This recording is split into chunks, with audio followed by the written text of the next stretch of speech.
questions without notice? Are there any questions without notice? And we'll give the call to the honourable member for Hume. My question is to the Treasurer. The latest economic data confirms that Australia is in an entrenched GDP per capita recession with 5 consecutive quarters of negative growth. This is the slowest GDP growth since 1991, outside the pandemic. At the same time, living standards have collapsed by 7.8% under Labor. Our inflation remains amongst the highest and most persistent in the developed world. Why are Australians paying the price for this government's incompetence and mismanagement? The call to the Treasurer. Thanks very much, Mr Speaker. I welcome the opportunity from the Shadow Treasurer to talk about today's national accounts.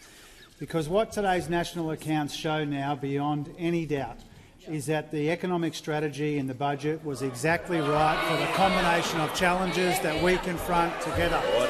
And if we had taken the advice of those opposite, talking about $315 billion in too much spending and all the rest of the rubbish that they peddled, that would have been diabolical for an economy which was already weak and for people who were already under pressure, Mr Speaker.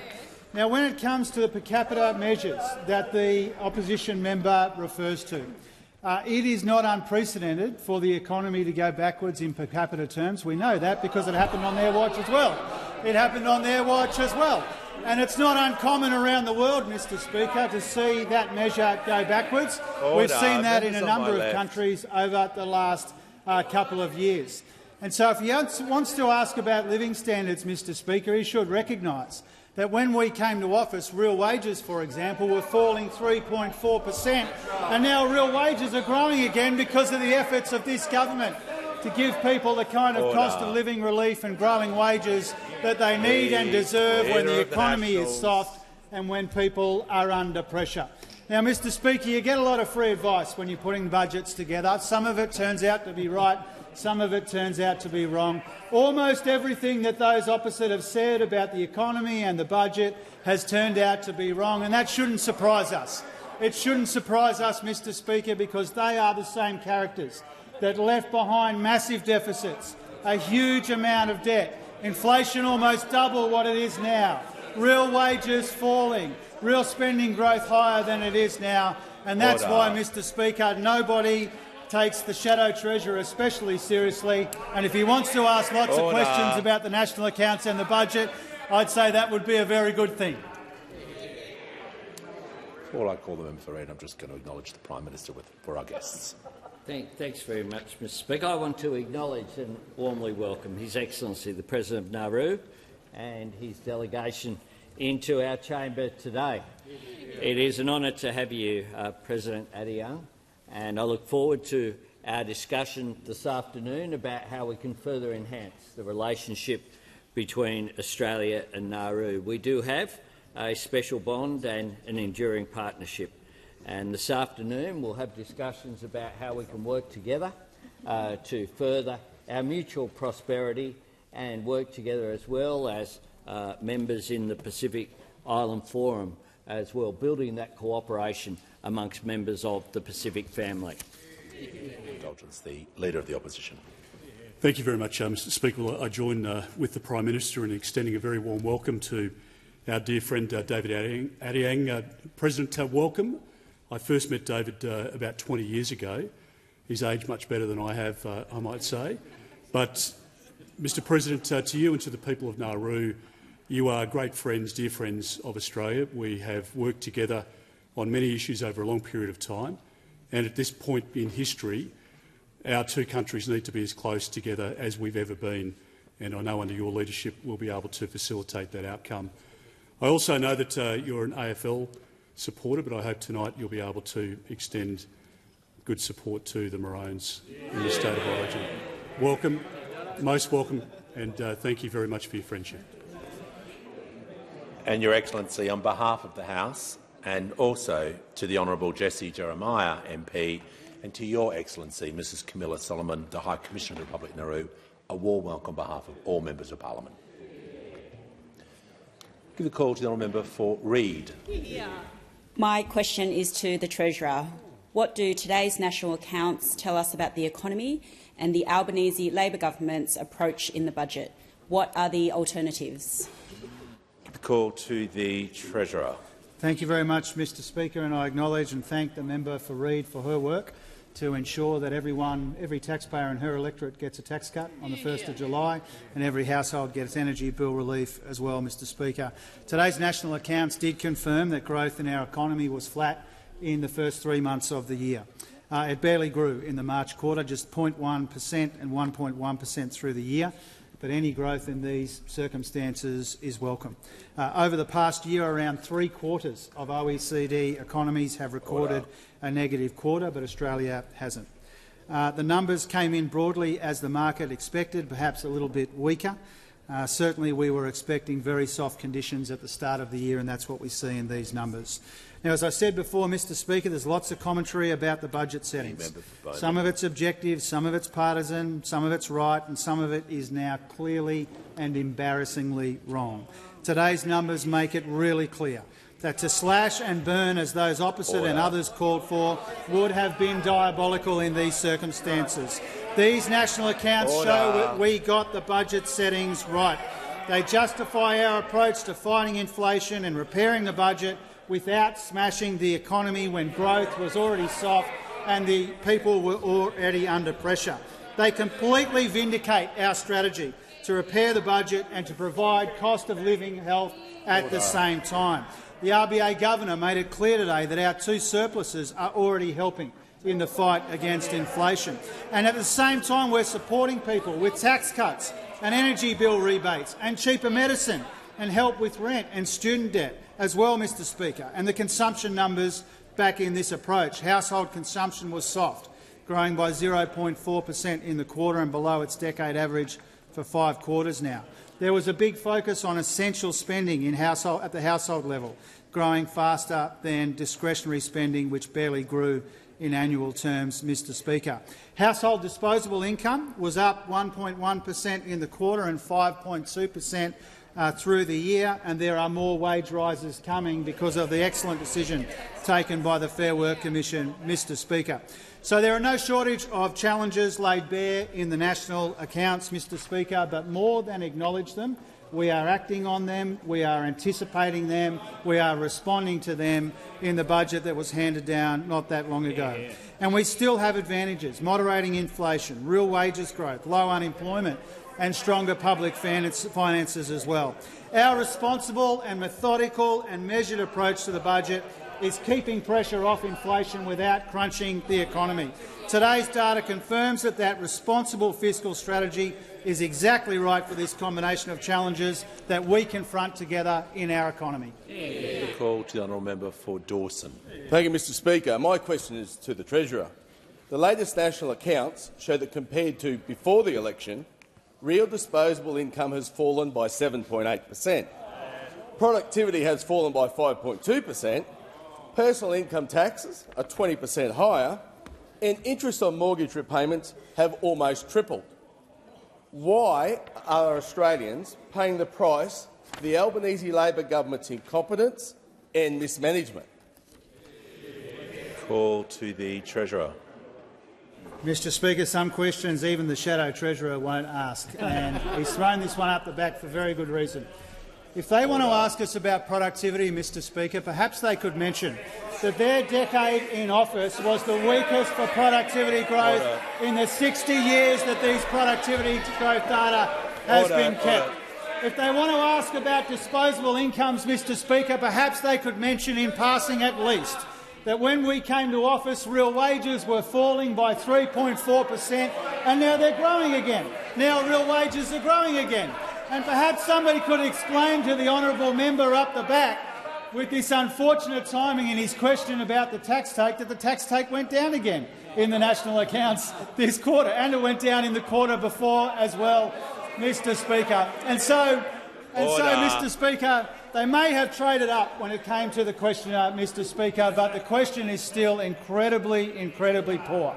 And what it betrays is a total lack of understanding of the economy, Mr Speaker, a total lack of understanding. You've got the Shadow Treasurer wandering around saying there's $315 billion too much spending in the budget, when that number includes indexation of the age pension. indexation of veterans' pensions. It includes our Member efforts for to Cooper. strengthen Medicare after a decade of attacking Medicare. And so, Mr Speaker, if they want to ask these questions about the economy, at least be upfront about the shameful record that you left behind. When the member for Hume was the most embarrassing part of it, the most embarrassing government since Federation, and they delivered us inflation which is higher than now. The Treasurer will pause. Order. The Minister for Veterans Affairs will cease interjecting immediately, and so will the member for Herbert, so I can hear from the member for Hume on a point of order. Relevance, Mr Speaker. The Treasurer wants to talk about his budget, but all he wants to talk about is history. Yeah. The order. The Minister for Climate Change and Energy will cease interjecting. We'll hear from the Leader of the House. Mr Speaker, in terms of direct relevance, the question specifically says what are the alternatives. If the Shadow Treasurer believes he's not an alternative, that's a matter for him.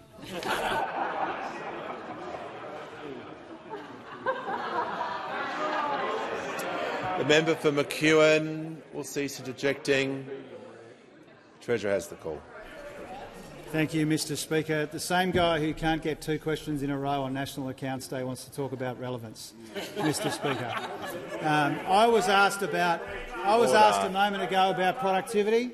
I pointed to the fact that we want productivity growth to be stronger, but the weakest 10 years was the time that they were in office. I was asked about living standards. I pointed out real wages are growing again. They were falling under those opposite.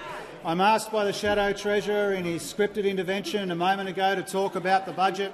I'd love to talk more about the budget in this place, Mr Speaker, because we have delivered a cumulative improvement of $215 billion from the big Liberal deficits that we were left, that we turned 2 of them into Labor surpluses, and next year's big Liberal deficit we turned into a smaller deficit, Mr Speaker.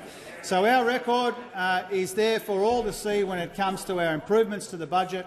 The fact that inflation is almost half what we inherited, the fact that real wages are growing again, the fact that 2 out of the last 3 quarters we've seen productivity growth go up, but it will take longer than that to turn around the record that we were left with. Now, Mr Speaker, the Shadow Treasurer has the MPI shortly.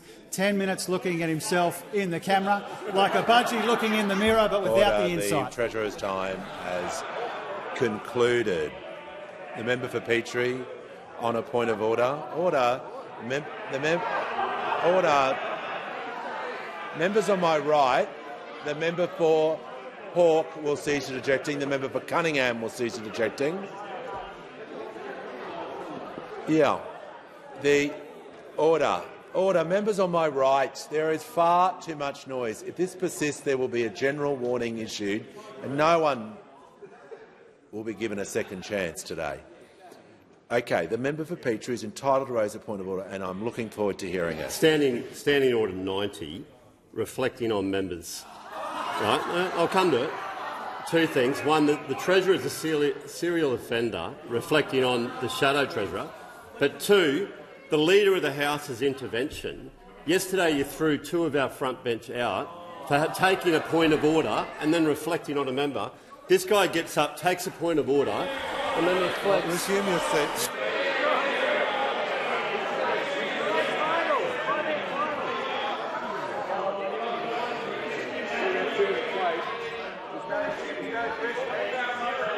Order.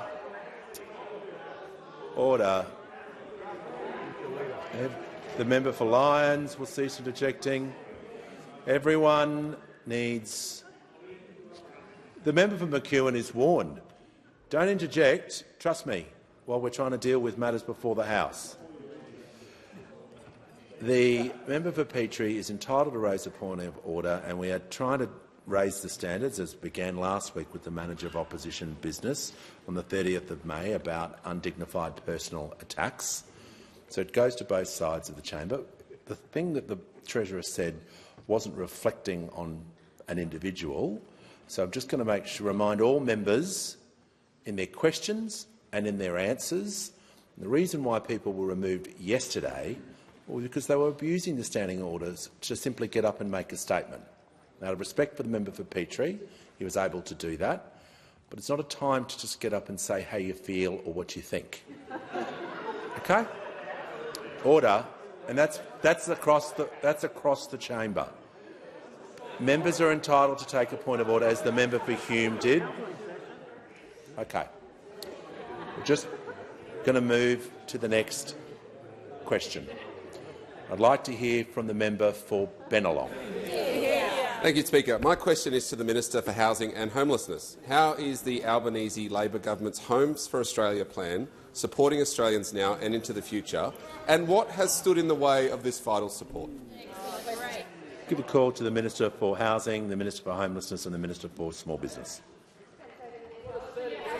Thank you, Mr Speaker, and I do want to thank our member for Bennelong, our terrific member, for his support for our housing plan. And of course I joined him just a few weeks ago to go and visit new affordable homes for key workers in his electorate at Macquarie Park, which will include more than 1,000 new social and affordable homes when it's completed, Mr Speaker, and it was terrific to see some of those tenants in those homes. The member for Bennelong, of course, knows how important our $32 billion Homes for Australia plan is, because he knows that people are under pressure and some people are doing it particularly tough. And that's why we brought down the budget that we did, a budget that focuses on support with cost of living, puts downward pressure on inflation and sets us up for a future made in Australia. Mr Speaker, that's why we're giving every taxpayer a tax cut on 1 July, all 13 million of them. But it's also why, of course, that our budget included more than $6 billion in new housing initiatives. And that's what our $32 billion Homes for Australia plan is all about. It's about fixing the mess that we inherited from those opposite when it comes to housing. We know the long-term housing. Mr Speaker, we know the long-term answer to housing affordability is supply, supply, supply, Mr Speaker. That's why we're working with the sector, the states and the territories to meet our ambitious national housing target of 1.2 million homes from 1 July by the end of the decade. And one of the ways we're doing this, of course, is through the Housing Australia Future Fund, something those opposite voted against, and of course they teamed up with the Greens over here to delay it by more than 6 months. Mr Speaker, this is the single biggest investment in social and affordable housing in more than a decade, and it recently closed its first tender round, and the response has been overwhelming, Mr Speaker. As we heard yesterday, hundreds of applications to build tens of thousands of new homes was received. This response shows why our government fought so hard for the Housing Australia Future Fund. It will also, of course, support the construction sector with more than $90 million committed in the recent budget to make sure that we have the tradies we need to build more homes for Australians. But of course, these were the homes, as I said, that were delayed by those opposite. They seem to think over there we don't need new homes. The member for Deakin over there admitted they don't have a target for building homes. Indeed, he seems to think they have enough homes. His quote was, "The number of homes in Australia is actually pretty good, Mr Speaker." Maybe that's why the Leader of the Opposition didn't have $1 new for one new home in his budget reply, Mr Speaker. Those opposite are full of negativity. We're going to get on and we're going to build the homes that Australia needs, including through our Housing Australia Future Fund. Before I call the member for McKellar, I'll just do a few acknowledgements in the gallery. I'm pleased to inform the House today that present in the gallery is a delegation of mayors and deputy mayors from the North West Queensland Regional Organisation of Councils, a delegation from New Zealand visiting as part of the Department of Foreign Affairs and Trade Canberra Fellowship Program. There are a group of legal studies students from Waroon Senior Campus.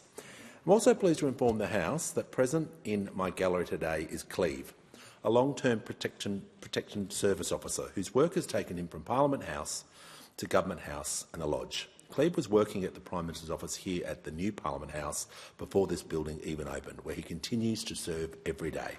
Despite his long service, Cleve's never attended a question time until today. Welcome.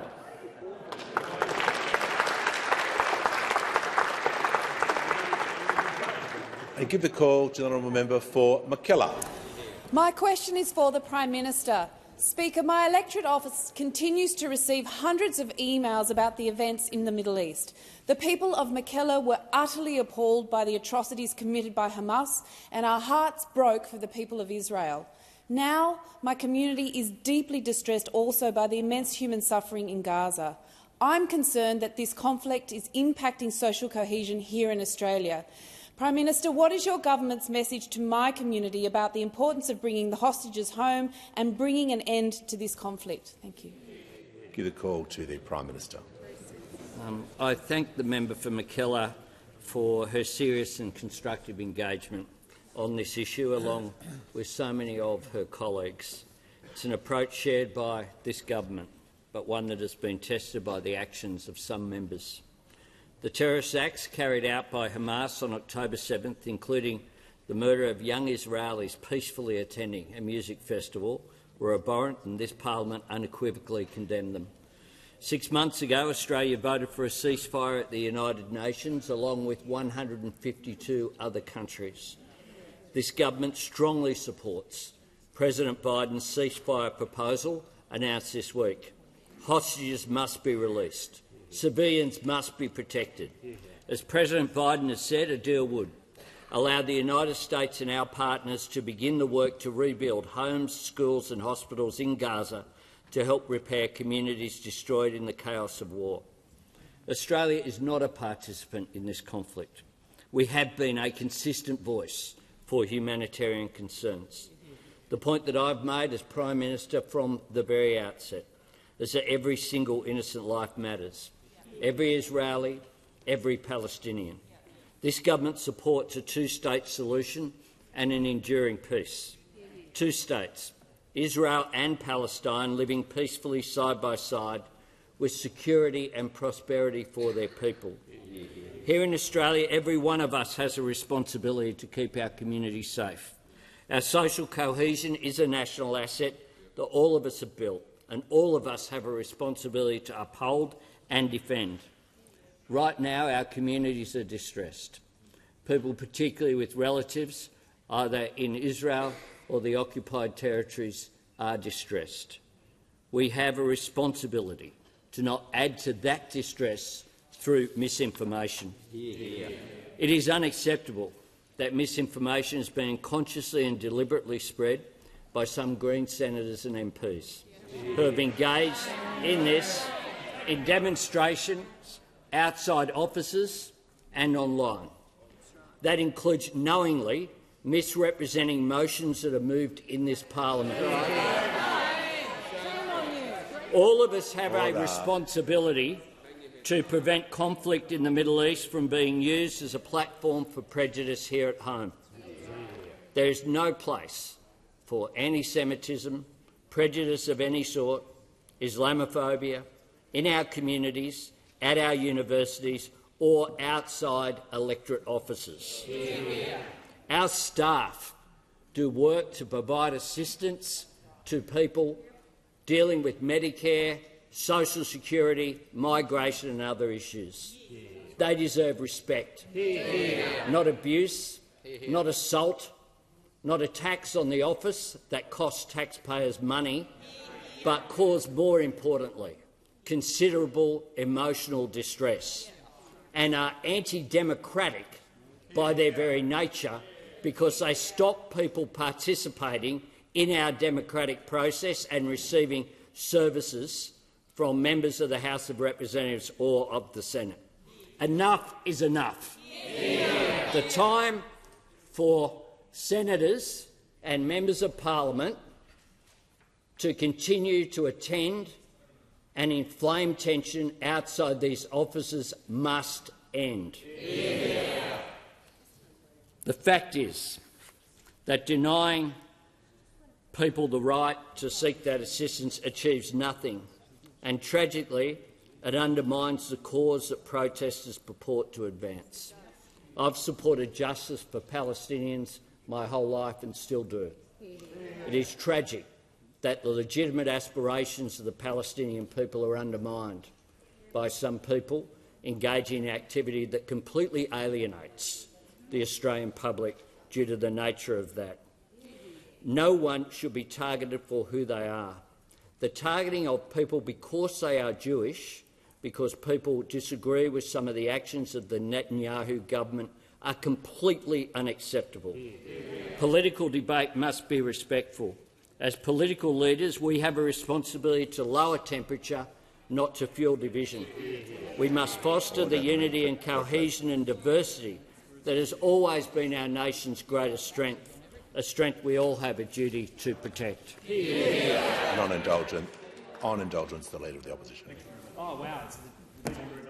Speaker, well, Order. on indulgence, The member for Griffith. I want to make it very clear to the Australian people that there is a bipartisan position in this chamber and that we speak with one voice when we condemn acts of violence wherever they take place, but particularly in our country at a period where there is heightened concern legitimately within many parts of the country.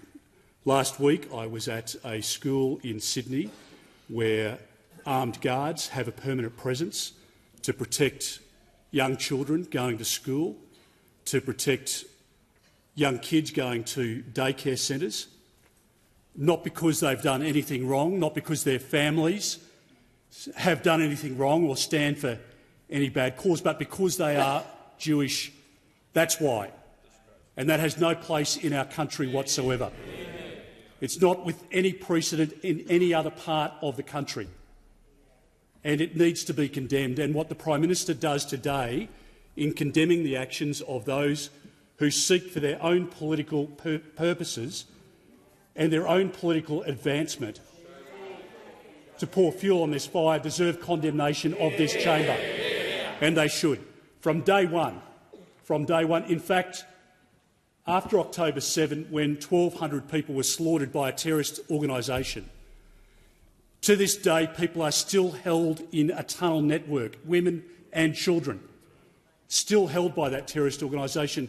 But as we know, the Greens political party didn't wait for advice or evidence or a security briefing. They are out there condemning the Israelis immediately and without hesitation. And now we see on university campuses the hatred directed toward people who are academics, who are students, not because of views that they hold or causes that they support, but because they are of Jewish faith. And it is completely and utterly unacceptable, and it needs to be condemned. We're seeing now the offices of elected members of parliament being targeted with red paint, with vile messages of hate and discrimination and anti-Semitism, and it should be condemned. And the Greens should condemn it instead of condoning it. Our country at the moment has an amazing Jewish community. And we know, Mr Speaker, from speaking to some of the Holocaust survivors, that they fled war-torn Europe at the end of the Second World War, and they have lived in our country in peace and harmony, have contributed to our country and to the great, amazing country it is today, without concern, without condemnation, without fear. And we know today that those people are telling us, these people who are in their 80s and 90s, are telling us that for the first time in their lifetime, they fear their presence in our country. They are talking about moving from our country and finding a safe haven somewhere else. 6 million people were gassed in the Second World War, and we've got people in our country today out there on university campuses and outside MPs' offices denying that that took place, or saying that the biggest attack on the Jewish population since that time, the slaughter of 1,200 people, somehow doesn't count for anything and that it shouldn't be condemned. And they should be ashamed of their actions, and it has no place in our country.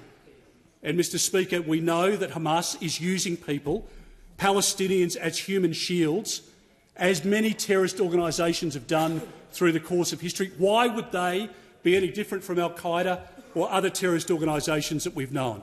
Why would they value human life when many people who have had the depraved approach that they have over the course of history, why would they be any different? Of course they're not.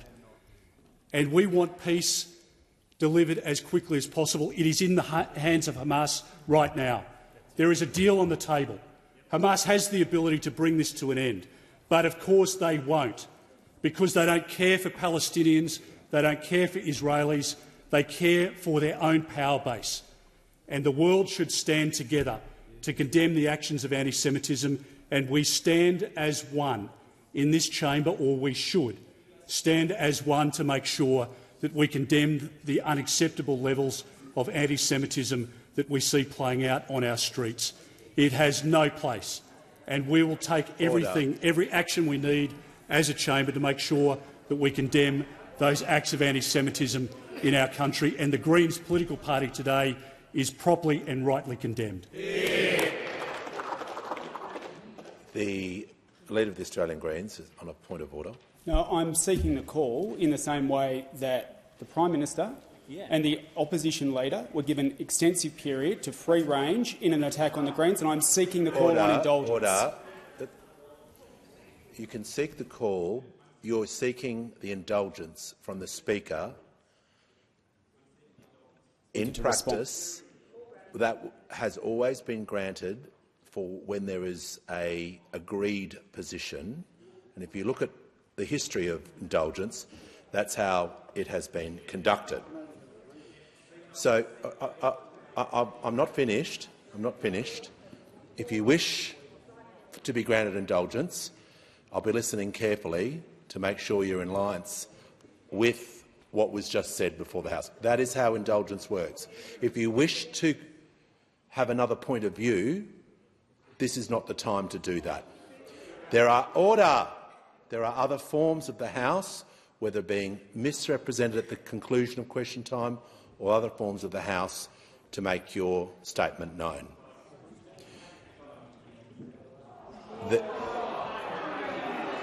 Order. The member for Griffith, the member for Hawke. I'll just deal with the Leader of the Australian Greens, and then I'll give the call to the member for Lindsay. So, on indulgence, in light of what I've said, in remarks I've said about indulgence, on indulgence, the Leader of the Australian Greens. Thank you, Speaker. This House is united in condemning anti-Semitism and condemning Islamophobia, and we also condemn the invasion of Gaza. Now, I will not be lectured to about peace and non-violence by people who back the invasion of Gaza. Children are dying. Children are dying because the Israeli army has engineered a famine. And instead of talking about the victims, the Prime Minister wants to make it about himself. The Leader of the Australian Greens will resume his seat. The Leader of the Australian Greens will resume your seat. I explained clearly how indulgence works. It is not being granted.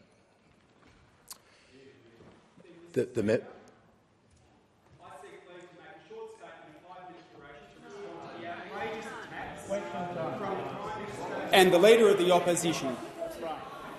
No. There was Leave what? No. Resume your seat. Leave was not granted. Indulgence was granted. The member for Lindsay now has a point of order, and then we'll move to question time.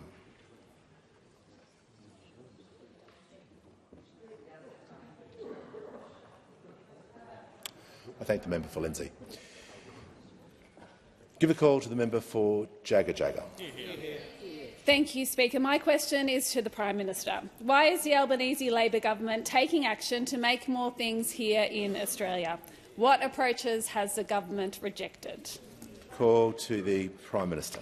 Well, I thank the member for Jagga for her question. Indeed, the future Made in Australia proposals represent an important recognition of the strategic importance of manufacturing and open up hopeful opportunities. Now, they're not my words.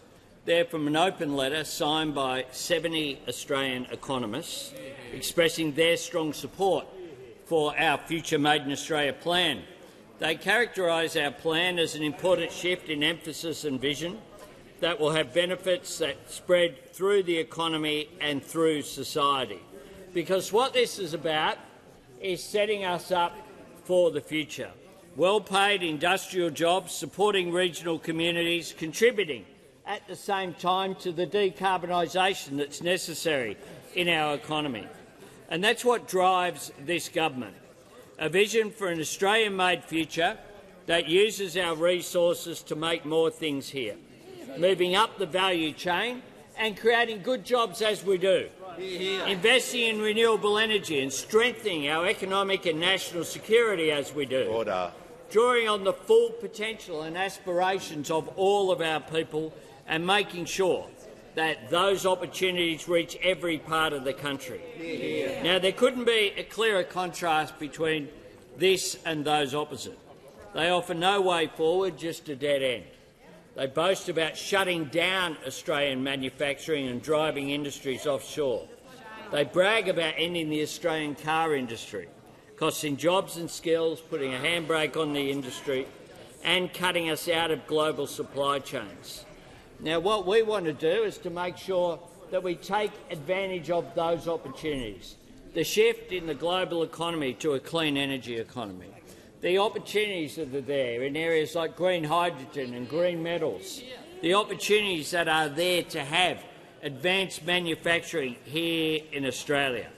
That is what we need, to have faith in our people, to have faith in the opportunities and optimism about how we can just not compete with the world, but we can beat the world. Those opposite don't have an agenda, they have just a vendetta against workers, against manufacturing, against fair wages, against aspiration and against ambition. And that's what we see from the gibberish that we've had here across the chamber whilst this answer's been given. They don't think Australians can make things here. They just want those jobs and that value adding to occur somewhere else. Well, that's not this government's approach, and that's why we'll continue to provide economic security by having that future made here in Australia. The call to the honourable member for Canning. Thank you, Mr Speaker. My question is to the Minister for Veterans Affairs and Defence Personnel. Was it ever the policy of the government to accept foreign nationals from any country, permanently resident in Australia, into the Australian Defence Force from 1 January next year? I'll give the call to the Minister for Veterans Affairs and the Minister for Defence Personnel. Thank you, Mr Speaker, and I thank the member for Canning for his question about the government's initiative to increase recruitment to our Defence Force, because, as he well knows, when he was Assistant Minister for Defence, the recruitment of members into our Defence Force was a critical issue. And whilst they accepted that they needed to grow the Defence Force, what we actually saw under their term in office was that the numbers going into defence were declining. The Minister will pause. The member for Barker is warned and can stop eating whatever he's eating at the moment. That's but the fourth time that's happened.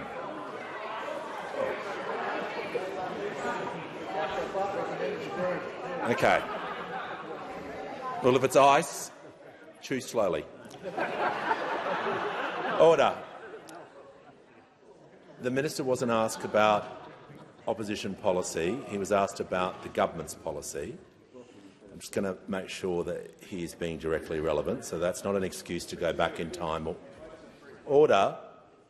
The member for Canning has asked his question. Just make sure he's being directly relevant. He's entitled to some compare and contrast, but we've had 30 seconds of a preamble. We'll now get back to the question. Thank you, Mr Speaker. It's important to put into context why we need to be bold in our adoption of policy when it comes to growing our Defence Force, and that's exactly what we have done. And so, along with a large sway of policies, we have announced a policy to grow our Defence Force from our permanent resident population. And that's exactly what myself and the Deputy Prime Minister announced yesterday, and we're very happy with that policy because it goes straight to the heart of making sure that we are addressing the issues confronting our Defence Force. Now, I know it's difficult for the member for Canning, and clearly it's difficult for the Leader of the Opposition. Resume your seat. The Leader of the Opposition on a point of order. Thank you very much, Mr Speaker. Well, it's on relevance. The question was very tight. The minister yesterday gave 3 different versions at odds with the Minister for Defence, and we're asking him very directly, was it ever the government's policy, what he actually announced and then was forced to retract yesterday? So the minister is able to talk about the policy if he wishes to answer it in a direct way, but he's got to remain directly relevant. So that means for the remainder of his answer not to talk about opposition policy, because he wasn't asked about that question. He was asked about government policy. And he shall return to the question. I can't make him answer in a certain way. I can make sure that the minister is being directly relevant. Thank you, Mr Speaker. The government's policy is as announced yesterday by the Deputy Prime Minister and myself. As we both said yesterday in very clear terms, we are extending eligibility for people to apply to join the Defence Force to those that are permanent residents from New Zealand from 1 July next year and from Five Eyes nations from 1 January if they've been here for a year as a permanent resident, haven't served in a foreign military, are otherwise eligible for citizenship and, of course, pass all the relevant security vetting requirements. And what's really important about this policy and very important about the question just asked by the member for Canning, Mr Speaker, is not only is that the government's policy, it's a policy that the member for Canning also endorsed in May of last year, where he went out saying that we should be increasing recruitment from non-citizens of Australia, Mr Speaker. He endorsed this policy. In fact, when I spoke about this policy in January of this year, he came out and endorsed my comments calling for this policy, Mr Speaker, and I thank the opposition for their support of the government's policy, as the Deputy Prime Minister and I announced. Order. Order. When the House comes to order, we'll hear from the member for Spence. Thank you, Mr Speaker. My question is to the Minister for Health. How is the Albanese Labor government increasing bulk billing? Why is it needed after a decade of cuts and neglect to Medicare? The call to the Minister. Order. The call to the Minister for Health and Aged Care. Thank you, Speaker, and I thank the member for Spence for his question. He has the privilege of representing the northern suburbs of our great city of Adelaide, a community centred around Elizabeth, which of course gave us Jimmy Barnes and many thousands of Holden motor vehicles until, of course, those opposite decided to shut down the car industry a decade ago. But the member for Spence has also been a relentless advocate for our strengthening Medicare program, to boost bulk billing, to make medicines cheaper and to roll out urgent care clinics, including the urgent care clinic in Elizabeth, Mr Speaker. It's open 7 days a week. It's fully bulk billed for patients, and importantly, it's taking much-needed pressure off the local Lyell McEwen Hospital, Mr Speaker. Now, Susanna's Google review is a good example of the hundreds of patients that are seen every week at the Elizabeth Clinic. She wrote in her review, "Extremely quick check-in to the Elizabeth Urgent Care Centre for a laceration to my hand.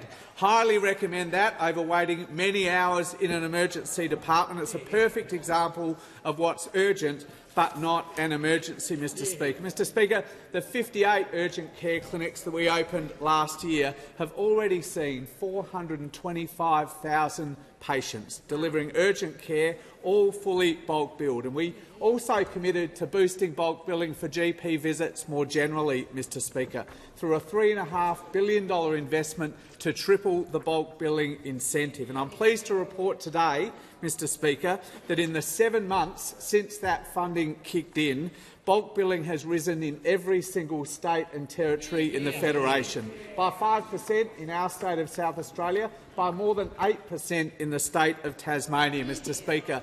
Across the country, delivering around 1.7 million additional free visits to the doctor in just 7 months, Mr Speaker. In April alone, there were 425,000 additional free visits to the doctor that would not have occurred but for the changes we made last year, Mr Speaker. Now, for Labor, that's a big deal, because for Labor, bulk billing is the beating heart of Medicare, Mr Speaker. But of course, our approach here could not be more different from those opposite, reflected in the members for question about 10 years of cuts and neglect, led by a man who 10 years ago famously said there were too many free Medicare services, Mr Speaker, too many apparently, a man who then tried to abolish bulk billing altogether in his horror health budget delivered 10 years ago almost to the day, Mr Speaker. Well, that's not our way. That's not our way in Labor, because Medicare is in our DNA, and that's why the member for Spence and every single member on this side of the House is fighting so hard to strengthen it. The call to the Honourable the Deputy Leader of the Opposition. Thank you, Mr Speaker, and my question is to the Minister for Health. Can the Minister confirm that after 2 years of Labor, bulk billing rates have dropped by 11%? Give the call, order. Give the call to the Minister for Health and Aged Care. I appreciate the Dorothy Dixer from the member opposite, Mr Speaker, a member that I think all members of this House recognise as not the worst health minister in the history of Medicare, but perhaps the second worst minister in Medicare. What I said in the lead... Yep. Order. Members on my right. The member for Herbert. I'm trying to hear the manager of opposition business. On a point of order. Mr Speaker, again on Standing Order 90, inappropriate, disrespectful language, and the minister, who is a serial offender, should be counselled. I'm always happy to counsel people, manager of opposition business. Thank you for raising that point again about the repeated practice of undignified personal attacks. Just going to make sure the minister does not use any such language moving forward for the remainder of this answer and any other answers he may have today. Thank you, Mr Speaker. Mr Speaker, the Deputy Leader asked me about the trajectory in bulk billing, and I was very clear in the lead-in to the last election, and have been since, that bulk billing has been falling over the last period of time. And it's no surprise if you freeze the income of general practice for 6 years, which is what the Leader of the Opposition kicked off in that budget I referred to, and what was continued by the Deputy Leader when she was the Health Minister, things will change. Things will change. I've been honest about this. I've also been more transparent and honest about what is actually happening about bulk billing than those opposite were. They tried to cloak the bulk billing figure in the one-off COVID measures, that had to be bulk billed. The minister will pause. The Deputy Leader of the Opposition, a point of order. The point of order is relevant, Mr Speaker. How can it be in order with such a tight question to talk about the opposition? Well, the question was about after 2 years about bulk billing rates. I guess the minister wants to defend the accusation that they have or haven't dropped, and is going to be talking about what the rates were, what he believes the rates were. I'm not aware of exactly what the rates are, so I can't adjudicate. The member for Riverina is trying to help, I know. Trust me, he's not. So, if the minister can just make sure he's being directly relevant for the remainder of the answer, he won't be He won't be able for the remaining 1 minute, or 57 seconds to talk about the opposition. Well, unfortunately for the Deputy Leader of the Opposition, Mr Speaker, the world was not created on the 21st of May 2022. We inherited a Medicare system that had been deeply impacted by a decade of cuts and neglect. And I said very openly bulk billing was continuing to slide, which is why we put in the last budget in 2023 a record investment to turn bulk billing around. And I said that would not happen quickly. I was very honest about that. I also was more transparent with the Australian people about what was really happening in bulk billing by starting to report every single month how many visits to the doctor, to general practice were bulk billed. Those opposite never reported that. They cloaked and disguised their bulk billing data in these one-off COVID data, these tens of millions of COVID.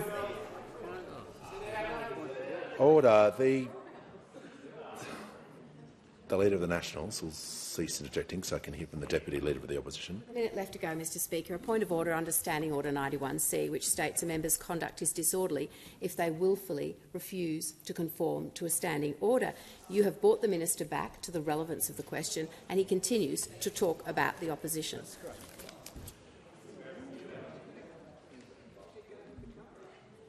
Order. Just take a breather. The minister is entitled to do some compare and contrast, but if he continues with that, I will sit him down. The Deputy Leader is correct in her point of order, and he needs to be mindful of the standing orders. Here's the call. Well, Mr Speaker, no one has talked about the sorry state of bulk billing for the last several years, including since we came to government, more than me. which is why we put a record investment in last year's budget to turn it around. We tripled the bulk billing incentive, and since it kicked in the 1st of November, it has started to rise in every single state and territory in the Federation, in 7 months delivering 1.7 million additional visits. I've never sought to deny that bulk billing was sliding. I advocated it in this parliament, in the community and in the Expenditure Review Committee to deliver the biggest investment in the history of Medicare for bulk billing. And this guy tries to call a stunt when he started it all. This guy started it all with the worst health budget in the history of the Federation.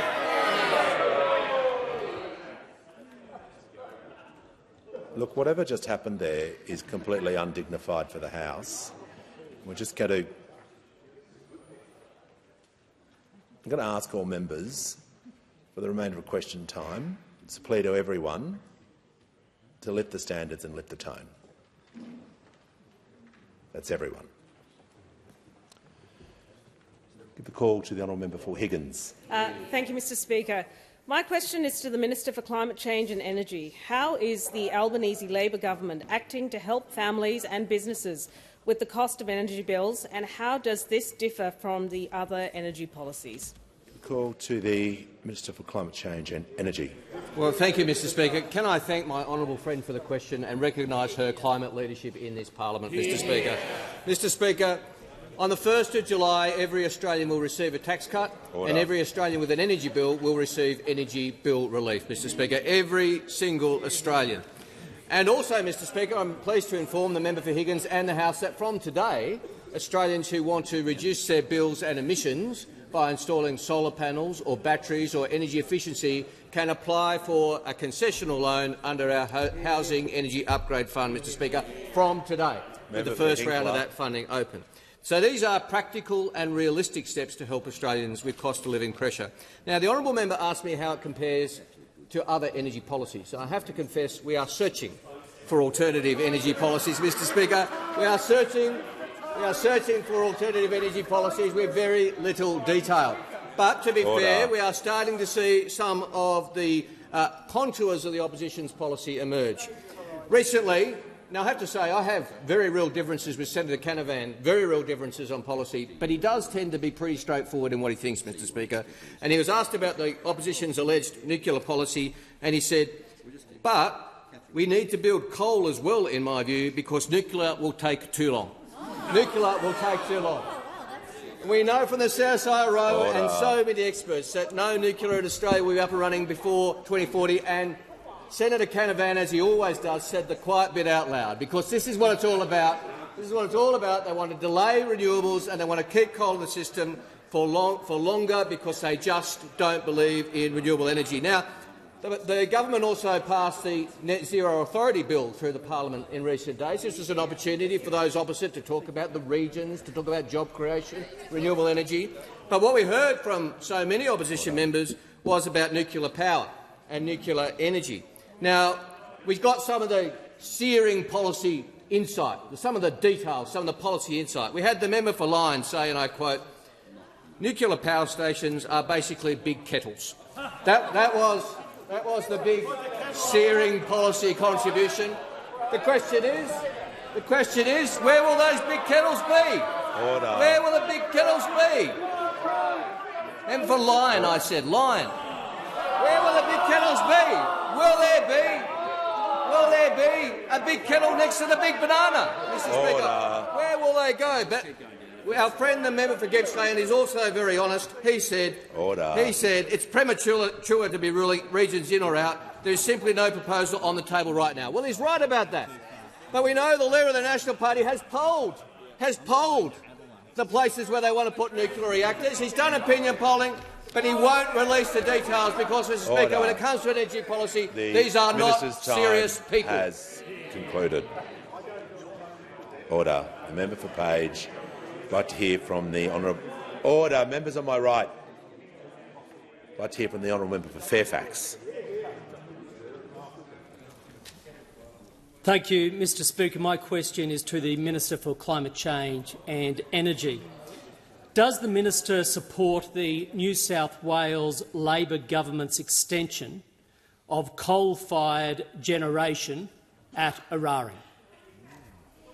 Order. Order. Members on my right.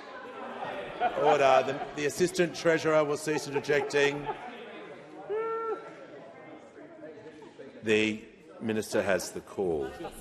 Can't begin to tell you how much I appreciate this question from the member for Fairfax, Mr Speaker, because I've actually not held a press conference on this. I've held multiple press conferences on this, where at each occasion I have said I agree with the New South Wales Minister for Energy that we want coal-fired power stations in the grid for not a day longer than they should be and not leaving a day earlier than they can, Mr Speaker. Order. And, Mr Speaker, recently the New South Wales Government did announce a policy to extend 2 units of the Eraring Power Station for 2 years. Now, this is after the Eraring Power Station closure was brought forward by 7 years, a few years ago, when the member for Hume was the Minister for Energy. And the member for Hume's big contribution at that point was to say, well, I heard about this on the radio, no one told me, Mr Speaker. The New South Wales Minister for Energy didn't tell him, Origin didn't tell him because they didn't trust him and he had no involvement in the process whatsoever. On the contrary, Mr Speaker, we are working with state governments across the board, in every single state and territory on this energy transition, regardless of what party they represent. We work closely with the New South Wales Government, as we worked with the previous New South Wales Government, Mr Speaker. I have a good working relationship with my state and territory ministers, all of them, regardless of their political party. Have you concluded your answer? Resume your seat. Resume your seat. Resume your seat. Okay. We're going to go. The member for Fairfax, and I don't care who picked it. Everyone can just cease interjecting. So, and the member for Page. I want to hear from the member for Pearce and her question. Thank you, Mr Speaker. My question is to the Minister for Communications. How is the Albanese Labor government continues its work to keep Australians safe online? Give the call to the Minister for Communications.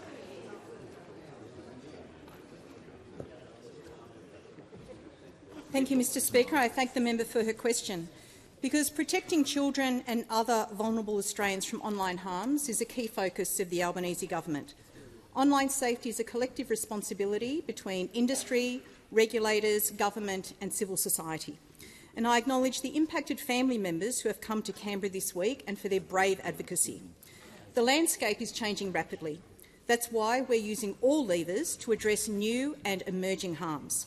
And it's the reason why I announced last November that I would bring forward the review of the Online Safety Act by a year, because we must ensure our regulatory settings are fit for purpose.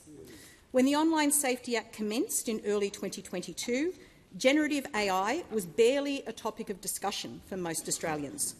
The review is well underway, and I encourage all Australians to have their say through the consultation on important issues including penalties and enforcement, the role and use of recommender systems and harmful content like body image harms. The government is taking a methodical and joined-up approach across portfolios and ministers in this work. The Joint Select Committee on Social Media and Australian Society is examining the role of platform algorithms and the impact of corporate decision-making on the content that Australians see and their impact on mental health. For the first time, the dating app industry is engaging with government to develop new rules to support at-risk users and improve their safety practices. We allocated $6.5 million in the budget for an age assurance trial to test the efficacy of a range of technologies that could be used to protect children from harmful content, including use cases for restricting access to age-inappropriate content such as pornography, age-restricted content and social media. Importantly, Mr Speaker, we're supporting the E-Safety Commissioner to implement the Online Safety Act, including by quadrupling its ongoing base funding. And last week's update to the basic online safety expectations is critical to providing the E-Safety Commissioner with a clear and up-to-date remit. Mr Speaker, I acknowledge the dedication of the E-Safety Commissioner and her agency and their tireless work to keep Australians safe online. These are public servants doing vital work that is needed to uphold Australian law in the interests of all citizens. To that end, the government acknowledges the decision of eSafety as an independent regulator to both bring and discontinue legal proceedings in the federal court against XCorp. The government backs our regulators and we back the eSafety Commissioner, particularly in light of the reprehensible threats to her physical safety and the threats to her family in the course of doing her job. Finally, I understand that parents may feel overwhelmed when it comes to keeping their children safe online. There's a wealth of resources freely available at esafety.gov.au, and I encourage all members to avail themselves of these resources and to share them widely. On indulgence, the Leader of the Opposition. Very quickly on indulgence, Mr Speaker, I want to thank the Minister for her update. There's no more important task than making sure we keep children safe in our community, and that is in the real world as much as it is online. Many of these companies operate in a lawless environment and have no regard even for the rule of law in a country like ours. Julian McGrant is one of the finest public servants in the employment of the Commonwealth of Australia, and the treatment and the personal abuse and attacks that she has been subject to, the threats and intimidation, should be absolutely condemned. And I met with Ms McGrant last week, and I hope the Australian Federal Police, as I'm sure they will, continue to pursue those people that have made these outrageous attacks on her. The call to the honourable member for Curtin. This is a question for the Treasurer. Too many women struggle to navigate the legal system that's meant to protect them when they fear violence. Women's legal services turn away more than 50,000 women a year due to resource constraints, and with no new funding in the budget are now having to reduce services. Why didn't the budget prioritise increasing these services, and will the Treasurer increase funding and certainty for community legal services so women can get the support they need when in fear of violence? The call to the Treasurer. Thanks, Mr Speaker, and thanks to the member for Curtin for her question. There was some new money in the budget for legal services, working closely with the Attorney-General, but I do acknowledge that we have to finalise the agreement in order to provide some more funding to make sure that these really crucial legal services that we're all familiar with in all of our communities, particularly for women at risk, that funding can continue. I've had a number of meetings with the Attorney-General. We're very conscious of the pressures on these legal centres and these legal services. We provided a small amount of funding to keep things going for the time being, but we do know, and we are committed to, a new agreement that provides more funding.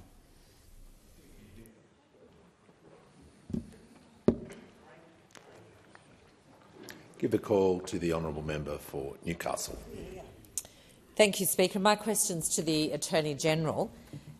What action is the Albanese Labor government taking to combat the serious harm being caused by sharing sexually explicit deepfake materials? Call to the Attorney-General. Thank you, Mr Speaker, and I do thank the member for Newcastle for her question. Digitally created and altered sexually explicit material that is shared without consent is a damaging and deeply distressing form of abuse. We know that this abuse overwhelmingly targets women and girls. It inflicts deep, long-lasting harm on victims, it perpetuates harmful gender stereotypes, and it contributes to gender-based violence. In recent years, the distribution of sexual material created or altered using technology has become increasingly common, and the risk of abuse is growing as artificial intelligence programs become more widely accessible. The Albanese government has no tolerance for this form of insidious criminal behaviour. Today, I introduced legislation to create new criminal offences to ban the sharing of non-consensual sexually explicit deepfake material online. The Albanese government's reforms will make clear that those who share sexually explicit material without consent using technology like artificial intelligence will be subject to serious criminal penalties. It will impose a maximum penalty of 6 years imprisonment for the sharing of non-consensual deepfake sexually explicit material, where the person also created the deepfake that is shared without consent. This will carry a higher penalty of 7 years imprisonment as an aggravated offence. These penalties will assist in protecting vulnerable people from serious online harm and deter and punish this abusive and damaging behaviour. Given the significant and continuing harm that is being caused by this abusive behaviour, I look forward to the full support of the Parliament for these reforms.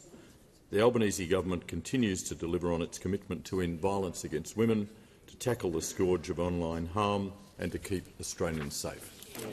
Call to the member for Deakin. Thanks very much, Mr Speaker. My question's to the Minister for the NDIS and Government Services.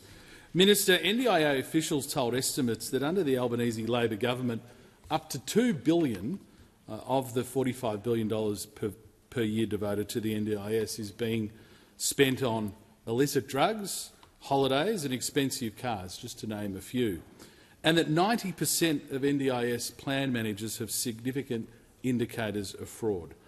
Why has the minister and his hand-picked CEO allowed this to happen? Can we call to the Minister for the National Disability Insurance Scheme and the Minister for Services Australia? The Minister for the Environment will cease interjecting. Thank you very much.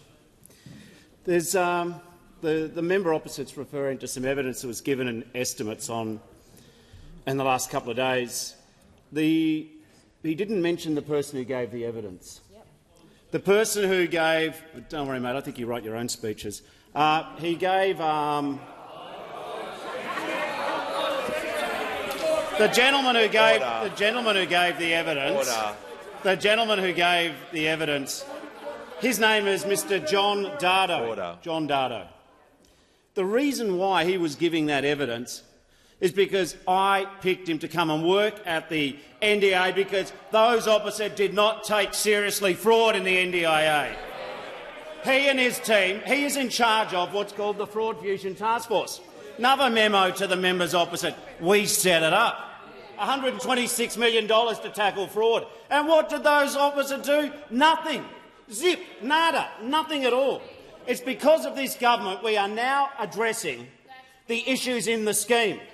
The reality is, if you want to talk about all of Mr Dardo's evidence, he has said that the problem with the NDIS payment system is that it's immature, because those opposite never invested in the back door of the system to make sure the shonks couldn't rip off disabled people and the taxpayer.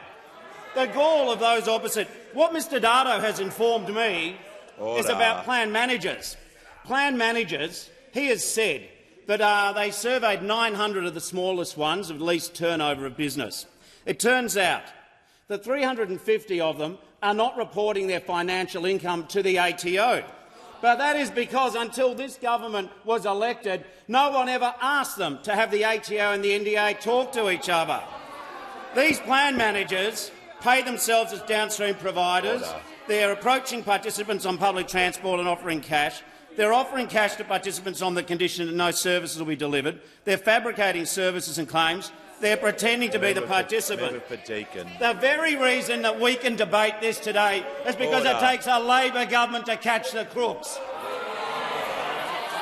You had an F-troop of ministers in the NDIA. Now, you're actually doing a better job as opposition spokesperson. You've got Bankwise Ghost, Senator Reynolds, running around in the upper house. You had the opposition put up Stuart Robert, the MP, who even they don't own anymore. The problem is that these problems have taken a long time to establish.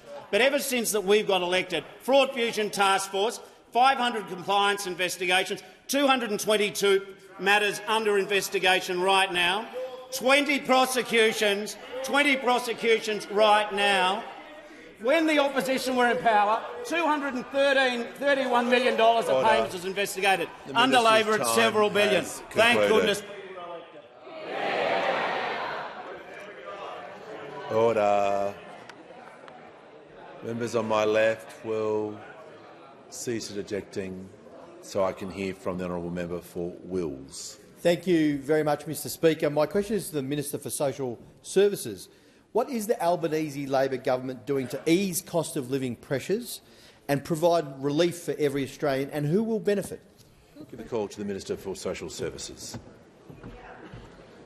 Well, thank you very much, Speaker. I'd like to thank the member for Wills for the question and also his advocacy for particularly low-paid and income support recipients in his electorate.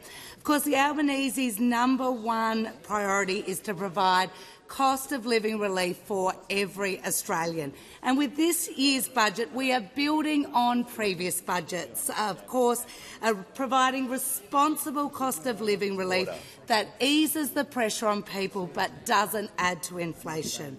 And one of the ways we've been able to provide immediate assistance is through helping with rental costs, and of course through our increases to the maximum rates of Commonwealth rent assistance. Now, as outlined in the budget, we will provide a further 10% increase to the maximum rates, giving more support to pensioners, income support recipients and low-income families to help manage their rental pressures. Now, this is tangible, additional support.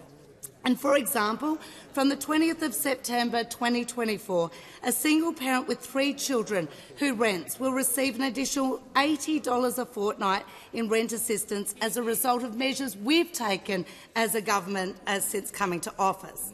Now, we are also providing more assistance to those on job seekers, particularly those who face significant barriers getting back into employment and need a little bit extra support. As announced in the budget, we will expand eligibility for the higher rate of job seeker to include recipients with a partial capacity to work of less than 15 hours. This will provide these recipients with an extra $55 a fortnight to support them with cost of living pressures. And it builds on our change in the last budget to extend the higher rate of job seeker to people aged 55 and over who also face additional barriers. Now, the government is also supporting older Australians with cost of living pressures by freezing the deeming rates for a further 12 months, so that part pensioners, along with other income support recipients, can keep more of what they earn on their investments without impacting their payments. And we're also keeping medicines cheaper by freezing the maximum co-payment for general patients for 1 year and 5 years for concessional patients. This means cheaper medicines for over 6 million pensioners and other concession card holders. And this includes the 29,000 additional older Australians who now have access to the Commonwealth Seniors Health Card as a result of our government's changes to eligibility. And of course, households will also get energy bill relief. And of course, from the 1st of July, all Australian taxpayers will get a tax cut, because this government is committed to providing cost of living relief for all Australians, not just some. Give the call to the honourable member for Mayo. Thank you, Mr Speaker. My question is to the Minister for Health. I'm advised by constituents that by July 2025, sight-saving eye injections for macular degeneration will no longer be delivered routinely in private hospitals, meaning those currently covered by private health insurance will need to pay in full or go without treatment.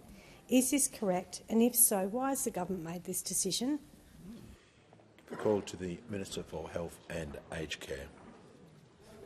I thank the member for Mayo for a question. I'm not aware of that. I'm happy to take that on notice and come back to the member as soon as possible. The call to the member for Cunningham. Thank you, Speaker. My question is to the Minister for Employment and Workplace Relations. What is the Albanese Labor government's response to recent proposals to cut workers' pay and take away their rights? The call to the Minister for Employment, Workplace. Order. The member for Wright is warned.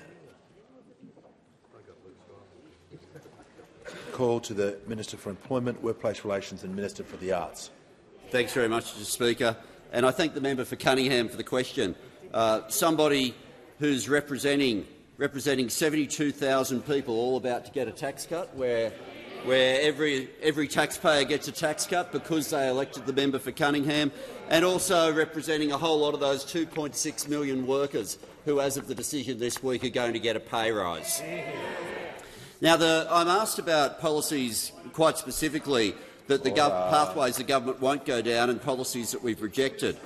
And it's often you'll get resolutions from conferences and you sort of think, oh, that's just an outlandish conference resolution and you don't need to take it seriously.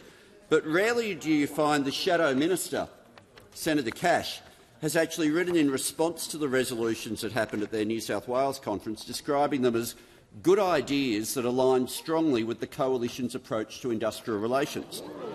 So while we were told a while ago that they had a targeted approach, now we're getting to find out exactly what's in it. Because we'd just been told it was an approach of repeals from what had been done during this term. But remember a while ago we heard those words from Tony Abbott that work choices was dead, buried and cremated. Because what's being proposed in these resolutions that the Shadow Ministers described as good ideas are issues that haven't been law in Australia since work choices.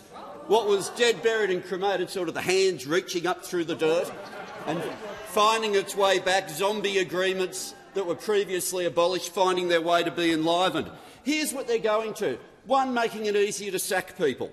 2, what do they want to do with the Better Off Overall test? Abolish the Better Off Overall test. What do they want to bring back? Now, a lot of people might remember this from the work choices era, where you can have an individual contract, but it's not negotiated. It's a condition of employment. So unless you agree to worse wages and conditions than you'd otherwise get, you don't get the job. That's one of the things that's been referred to by the Shadow Minister as one of the good ideas that's in line with their policy. And then removing award protections for anyone who is above average wages.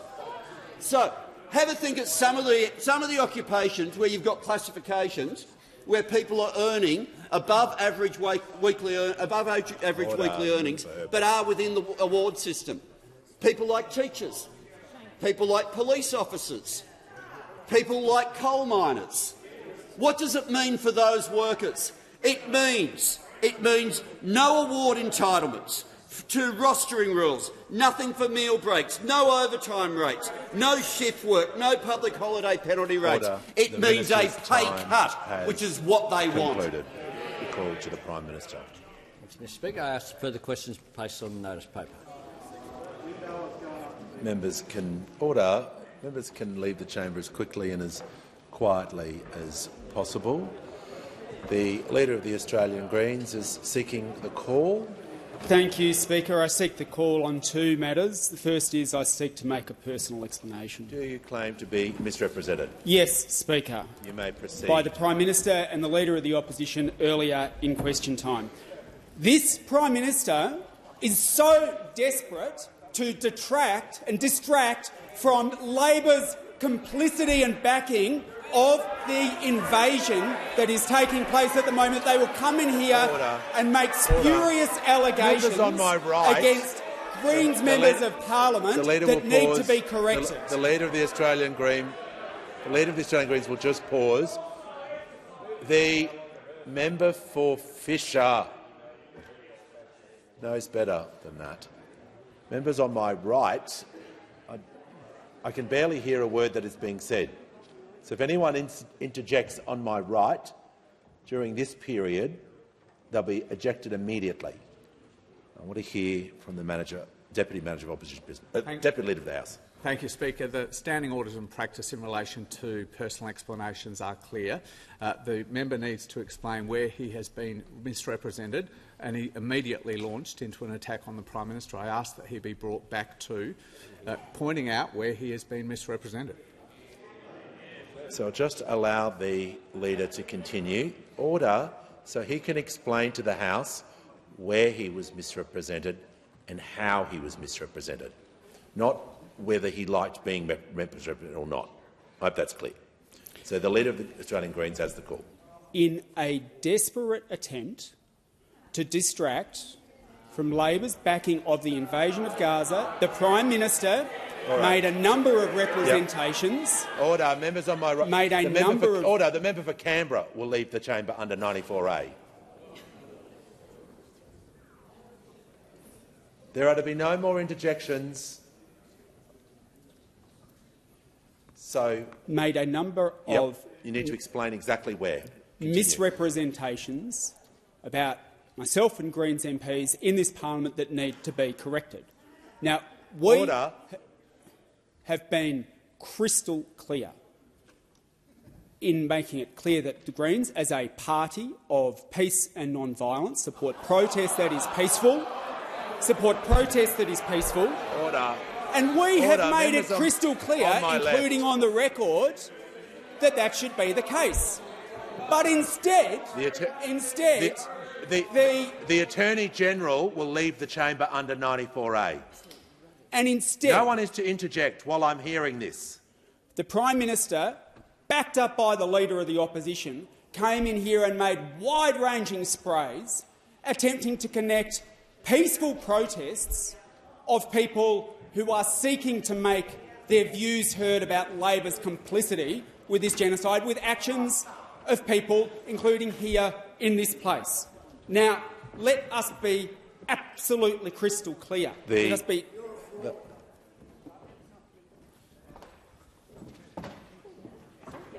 I'll deal with the member for Wannon, and then I shall deal with the member for Griffith.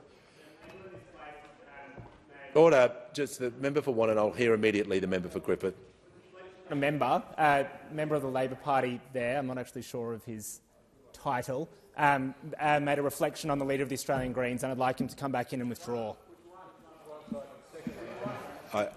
Order. I didn't hear. Order. Members on my left.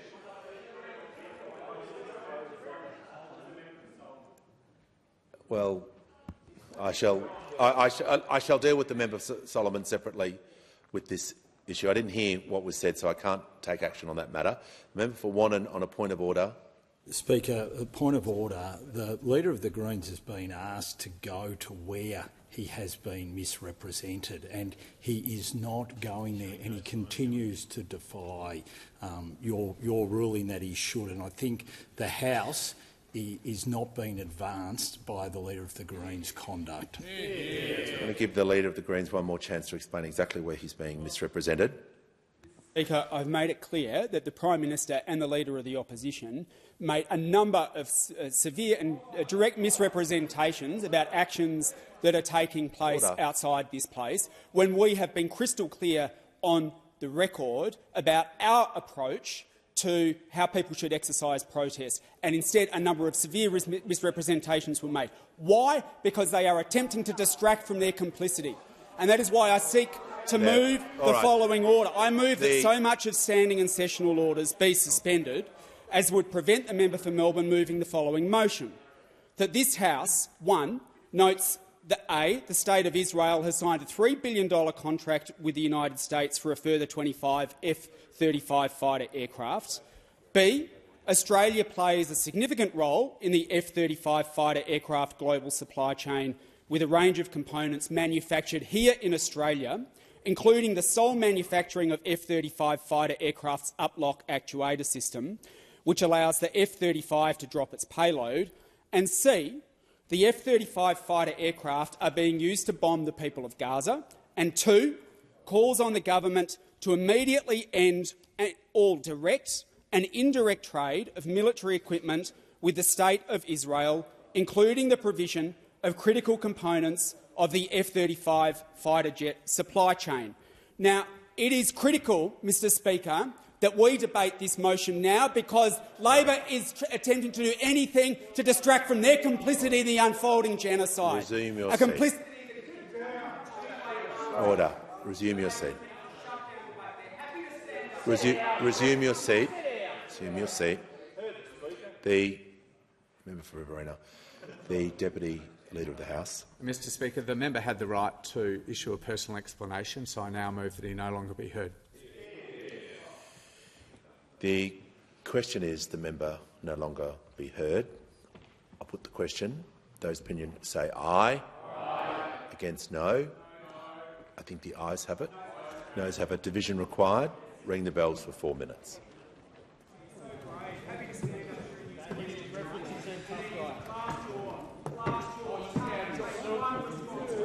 Order. Order.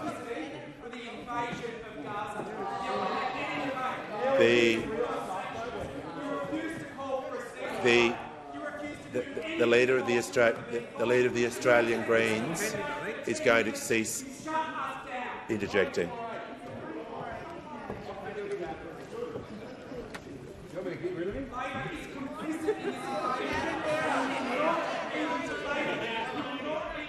Order. The leader of the Australian Greens is now warned.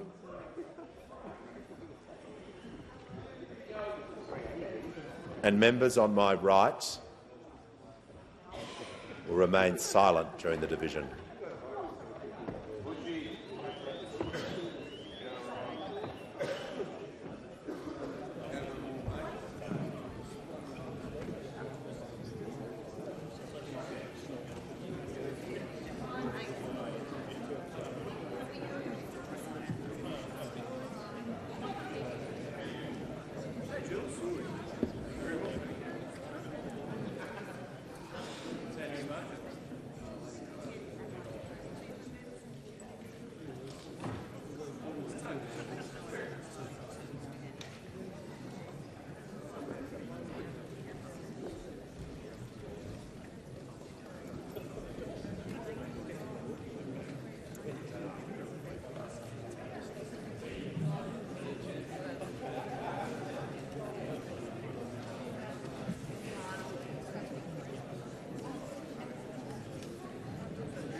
Order. Members on my right.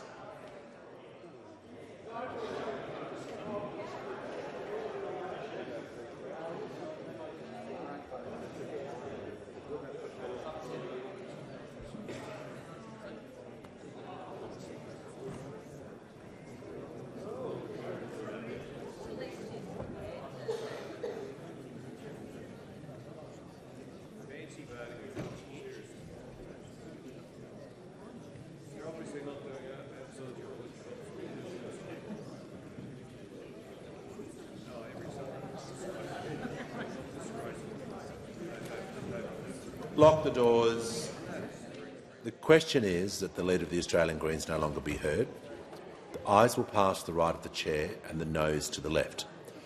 I appoint the honourable members for Bean and Gray as tellers for the ayes, and the honourable members for Brisbane and Ryan as tellers for the noes.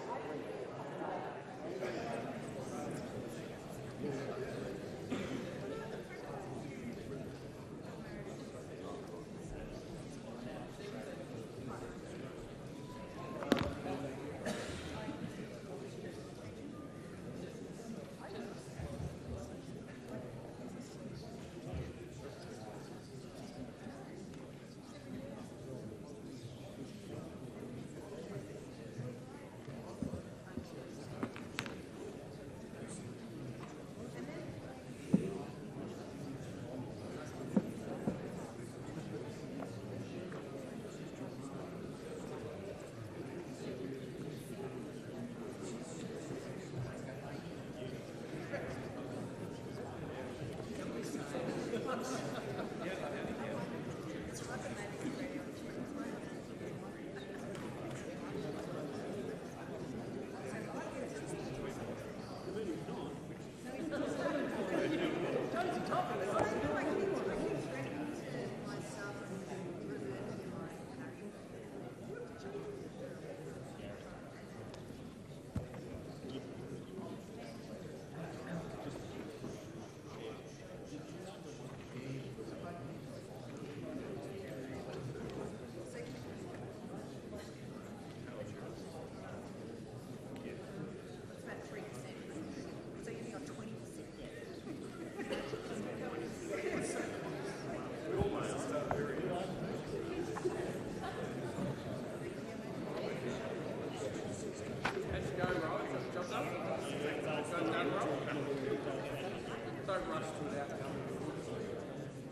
you.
Order. The result of the division is ayes 92, noes 5. The matter was resolved in the affirmative. Give the call to the honourable member for Griffith. Seconded, Speaker. This government is engaging in arms trade with the State of Israel as it carries out a genocide in Gaza. Resume. Now, this government needs to— Member, resume your seat. Order. The member shall resume his seat. The Deputy Leader of the House. Yeah, thank you, Speaker. Again, I say the Leader of the Greens had the opportunity for a personal explanation, so I now move that the member no longer be heard. The question is the member no longer be heard. I'll put the question. Those opinions say aye. Against no. I think the ayes have it. No subdivision required. Ring the bells for 1 minute.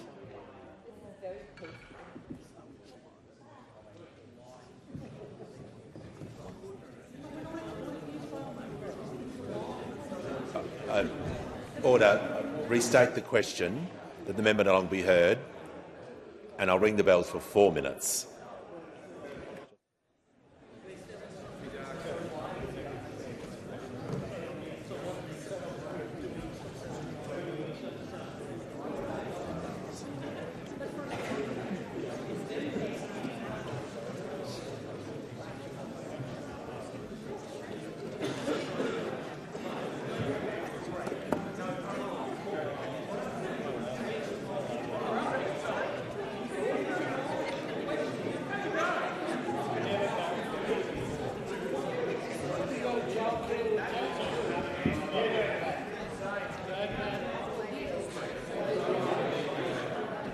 Order. The member for Griffith and the Minister for Pacific Island Affairs are going to cease their conversation. Order.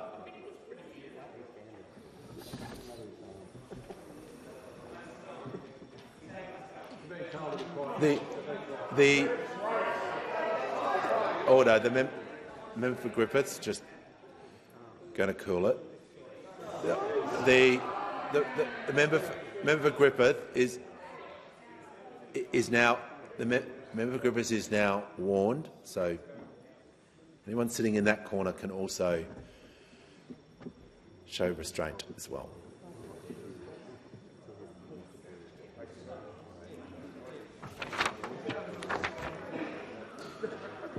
The Leader of the Australian Greens. Just on a point of order, the Minister made an unparliamentary remark, and I ask you to ask him to withdraw. The Minister isn't sitting in his correct seat, so that's highly disorderly if he was interjecting during a division. To assist the House, I'll just ask him to withdraw. I don't know what was said. I didn't hear it. It's the House. I withdraw. I thank the Minister. And if the member for Solomon is here, I shall deal with him later.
lock the doors. The question before the House is that the member no longer be heard. The ayes will pass to the right of the chair and the noes to the left. Appoint the honourable members for Bean and Gray as tellers for the ayes, and the honourable members for Ryan and Brisbane as tellers for the noes.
Order. The result of the division is ayes 83, noes 6. The matter is resolved in the affirmative. Members can resume their seats as quickly, as quietly as possible. The question is the motion be agreed to. Give the call to the Leader of the House. Mr Speaker, the days of these wedge motions being put to the parliament and going to a vote end now. The harm that has been done is beyond belief. To be telling people when there is a government calling for ceasefire that somehow it is calling for conflict is deliberate misinformation. And I don't see why misinformation coming from the left is somehow noble when misinformation coming from the right is so wrong. People in our electorates genuinely have real fear of what is happening. For them it is not a political game. And can I just put this one point? When the resolution was put on a suspension of standing orders from the Green Party last time, it was a procedural motion. That's right. The question of recognition was never before this parliament. And yet the Greens chose to message something to Australia and to the world that was inaccurate. And they got headlines around the world that hurt the Palestinian cause but helped the Greens harvest votes. What sort of party on an issue like that makes a decision to harvest their own votes. I move the debate be adjourned. The question is the debate be adjourned. I'll put the question. Those opinions say aye. Aye. Against no. I think the ayes have it. Noes have a division required. Ring the bells. 4 minutes.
Lock the doors. As there are fewer than 5 members on the side for the noes in this division, I declare the question resolved in the affirmative in accordance with Standing Order 127. The names of those members who are in the minority will be recorded in the votes and proceedings. Members can leave the chamber as quickly and as quietly.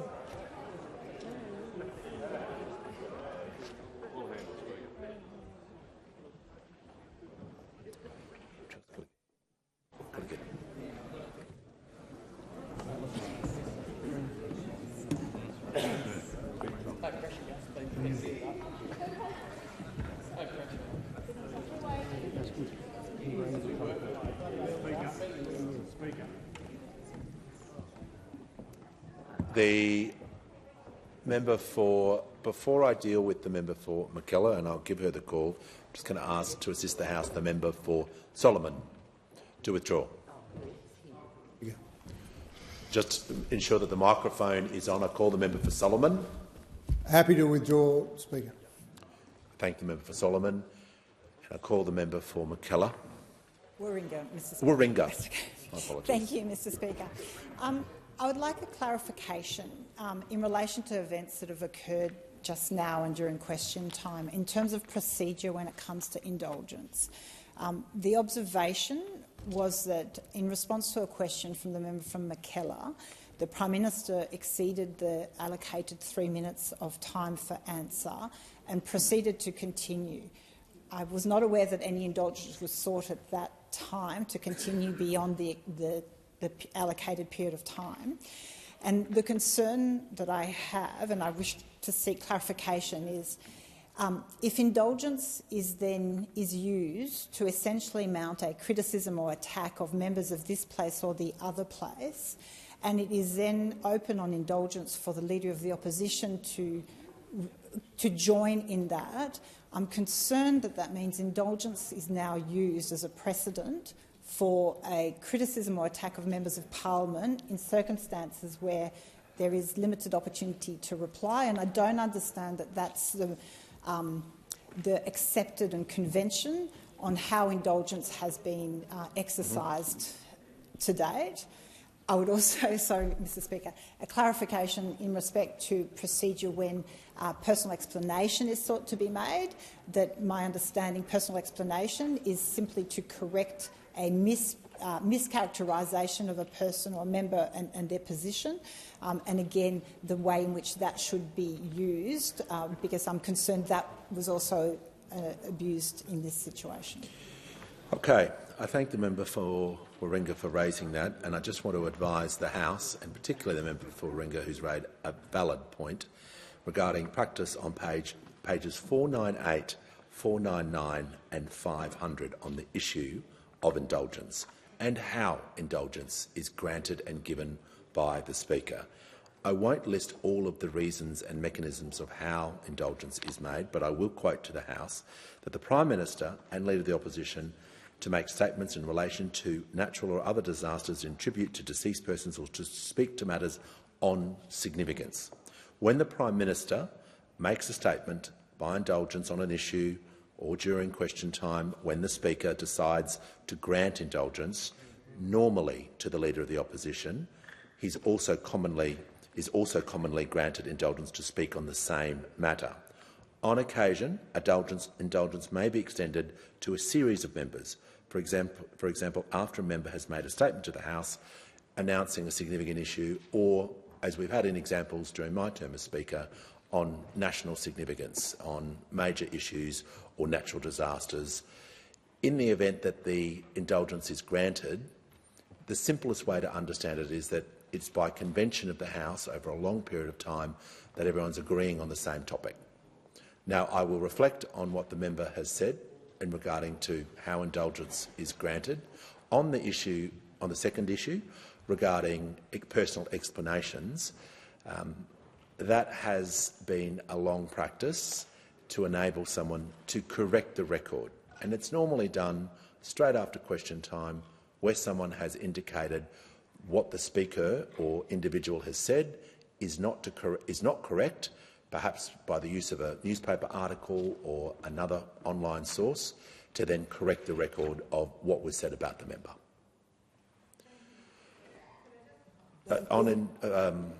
For further clarification, the member for Warringah. Thank you, Mr. Speaker. Just noting your comments that you will consider further the points raised, could I just ask for clarification in respect to, in the listed instances where indulgence can be granted, I am concerned whether if that is going to extend to an opportunity to mount a criticism or attack of members of parliament in this place or that place, because that does not appear in the listed circumstances where indulgence is traditionally granted, and I think opens a dangerous precedent. Order. I thank the member for Warringah. The Leader of the Australian Greens on a further point of clarification. On a further point of clarification, Speaker, just on that matter, which I understand that you have said that you will consider two matters. One is that I ask you to consider whether the Leader of the Opposition's speech was actually simply an agreement with what the Prime Minister said, or in fact extended to other matters beyond what the Prime Minister had raised. And secondly, if that is the case, to consider whether it is appropriate in circumstances where speeches turn into wide-ranging political debates and political attacks, whether there is in fact any requirement in, because it is not apparent to me from practice that indulgence is only ever granted when there is agreement. It is clear that indulgence, as I read practice, that indulgence can be granted on significant matters and can be granted to other members. And in that instance, Speaker, I ask you to reflect about whether there is in fact a requirement that you can only speak on indulgence if there is agreement, and especially consider the Leader of the Opposition's speech in that.